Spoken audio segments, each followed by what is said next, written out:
how to add money into Cash App. Let's begin. I've opened up my Cash App and this is the home screen. To add money to your Cash App, you will have a few different options. First, click on your balance at the bottom left. This will bring up a drop-down menu. In order to add cash to your Cash App, you must have already linked your bank account. Assuming you've done that, you're all set to proceed. If you haven't connected your bank account yet, watch my previous video for detailed instructions. To add money to your Cash App, you can choose from a couple of methods. The first option is to deposit physical paper money into your Cash App. Scroll down in the menu and you'll see a line labeled Paper Money. Click on it. This will open a map displaying various locations where you can deposit paper money into your Cash App. For instance, if you select Dollar General, make a note of the address and then click Show Barcode. Remember, these barcodes have a limited duration, so generate one just before you reach the store. At Dollar General or your chosen location, show this barcode to the cashier. They will scan it.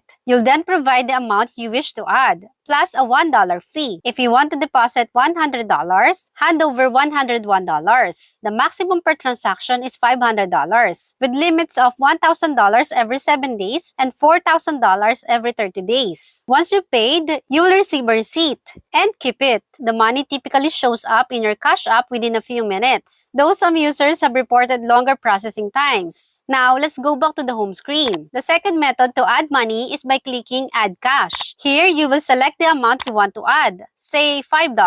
Tap the green Add Money button at the bottom, and it will process for a moment. Soon, a pop-up will confirm that you've added the desired amount to your Cash App. As a reminder, ensure that your bank account is already linked to your Cash App for this to work. This method is quite quick, and that's how you can add money into your Cash App.